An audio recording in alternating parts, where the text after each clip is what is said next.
Welcome to the Rad Chaser show. Please press start to begin the experience. So yeah, I cleaned up this shelf here and I wiped it down. And look, my conclusion is ants, they're always, scouting around for whatever. So if they find a little piece of food or whatever, they call their little buddies and they say, dude, I found something. So that's when the chain reaction starts. So in a sense, we can just put this down to a weird bit of luck for our critter friends. So I don't know. It's just wild the way things work. Anyway, I cleaned up the shelf and I'm gonna stick these little boys back on here. All the games, all the NES games. This middle shelf here that you're looking at is the NES collection before I started the NES Quest this year. So this basically just everything I've collected up beforehand. So I think I was at around like 100 games to start with. I'm trying to pick up 100 more now. Check this out. Deadly Towers. Look how cool that clamshell rental case is. As much as it hurts me to see a cardboard box desecrated, it is kind of cool to see just the state of things back in the day. Did you guys ever go to rental stores? Are you old enough to have done that? Are you not? Do you got any stories? I got a couple of copies of Bump and Jump here. I had one, and then another one popped up online because it was like really just sort of, it's not in the crispiest condition, and I did a little bit of restoration here to the art. You can see it's kind of, not my finest work, but I sort of filled in some of the weird color there that was, either worn off. There's a lot of tape on this one too, so that's kind of cool. I don't mind having multiple copies of stuff. Same thing with like vinyl records, I've got multiple copies of some faves, so whatever, it's fine. You can collect stuff the way you want to collect, if that makes sense. Here's Anticipation, and it's weird because it is pretty much 100% complete. It doesn't have the plastic bag that NES games come in, but other than that, it's got the manual. Let's see here. It's got the manual. It's got 2 different inserts. The Nintendo Power promo. And I got these all bagged up in manual bags. And it's got the poster. Now you're playing with power. Super power. No, it's not super power yet. It's just regular NES power.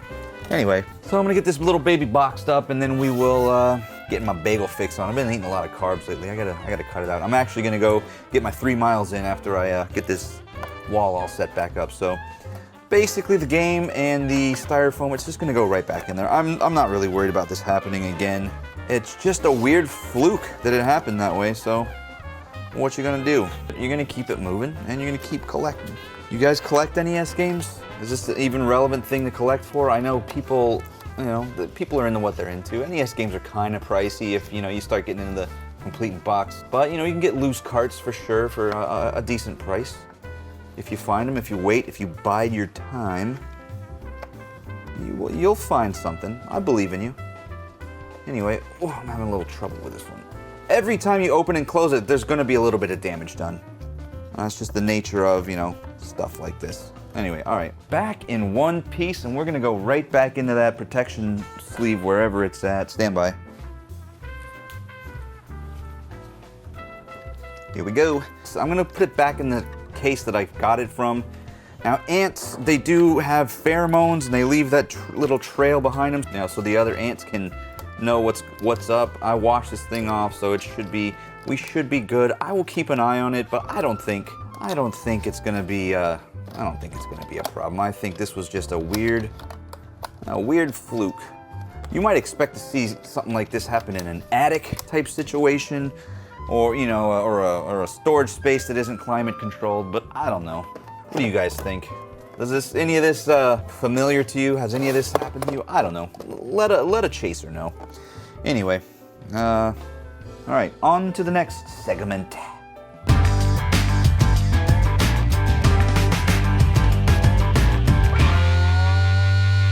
Couple eBay pickups.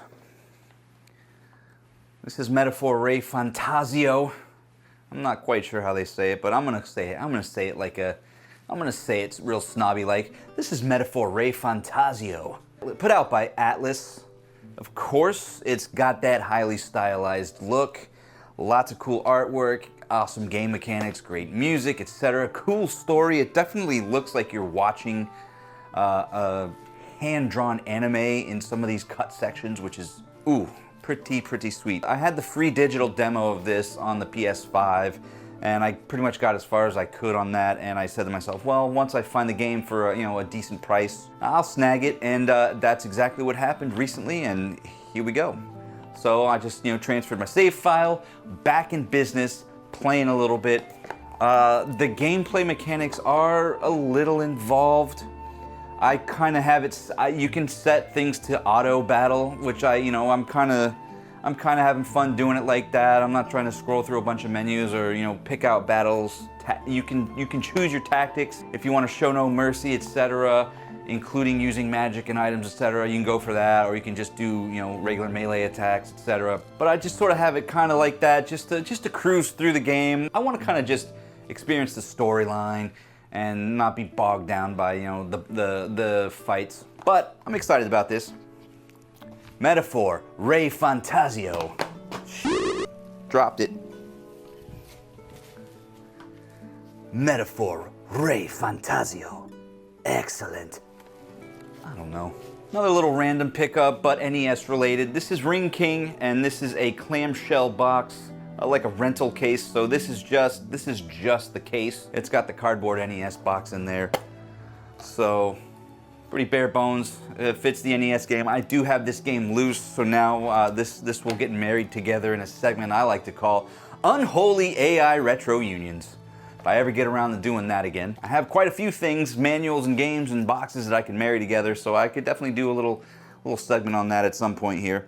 This one's a little janky on the back. It's kind of ripped, which kind of sucks because it's sort of leaving the box exposed. Maybe I can kind of delicately tape it back together so it's not sticking to the box.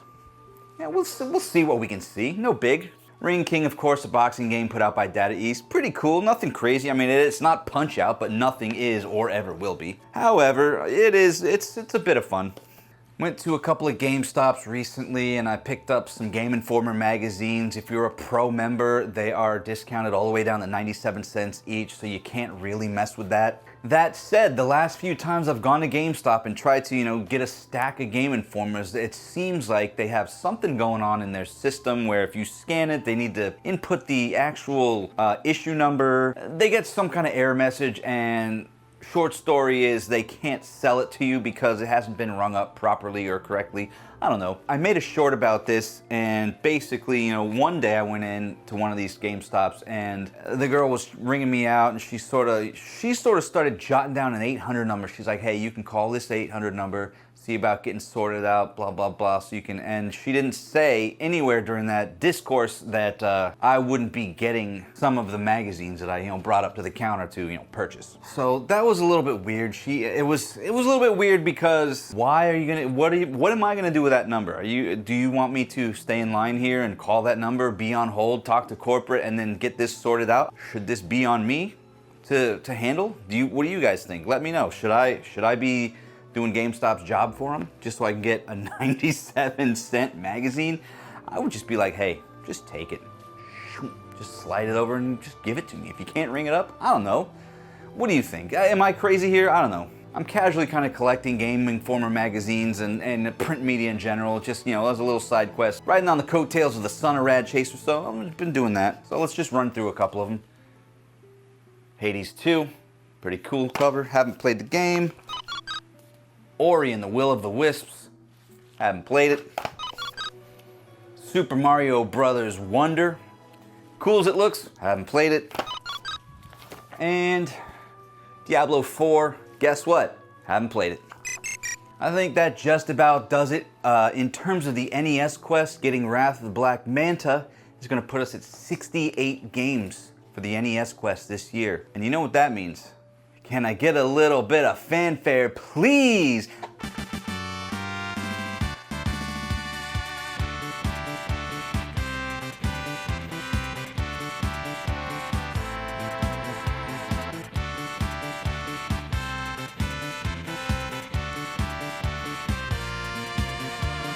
So we got a lot of September left. This is only September 10th. It's the day after Rad Chaser's birthday, and I thought I'd get a jump on some of these videos. We've got 68 games.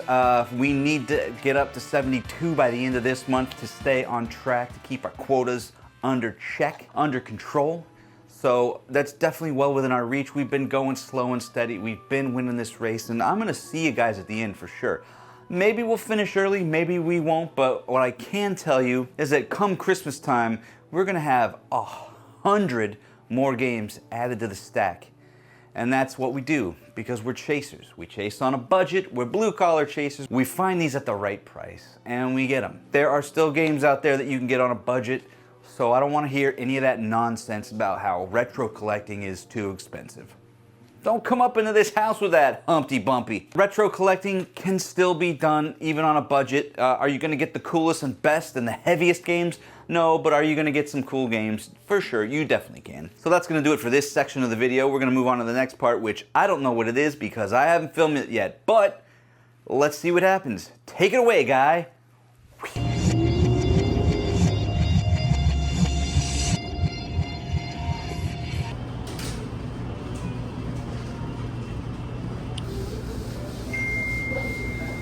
Okay, so picture this. You're on a mission, right? Quest for retro glory.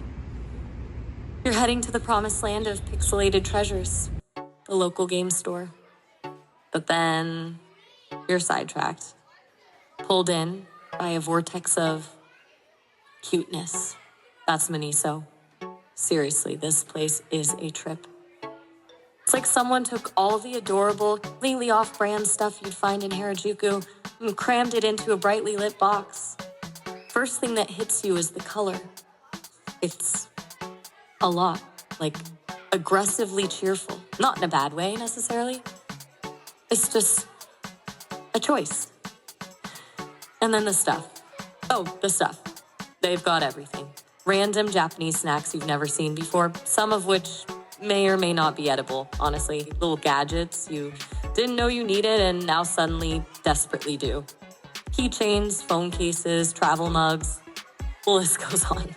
The blind boxes are a whole other level. It's gambling, basically, but with tiny plastic figurines. It's the purest form of hope and disappointment, packaged in a little cardboard square. You're fully aware you're probably getting something you don't want, but you have to know. It's a powerful allure.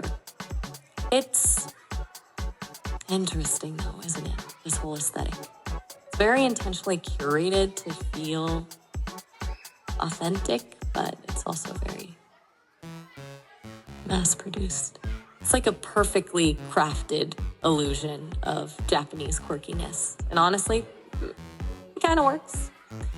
It's the kind of place you wander into for just a minute, and then somehow emerge 20 minutes later, clutching a Hello Kitty-shaped humidifier and wondering where your afternoon went. It's not high art, let's be clear. It's not going to change your life. But it's a fun distraction, a little dose of visual serotonin, and sometimes that's exactly what you need. Especially when you're on your way to a video game store and your brain is already overloaded with 8-bit nostalgia. So yeah, Miniso. Bright, chaotic, and surprisingly addictive. Proceed with caution. Maybe a little bit of money. All right, let's do the ending. That's gonna do it for this one, my beautiful chasers. Please, thank you so much for hanging out. Sub to the channel, leave a comment if you want to do that. I implore you to. I'll see you in the future. This is Rad Chaser. He's almost out of here, and now he's out of here. Bang, bang. I love Rad Chaser. He is handsome and smart.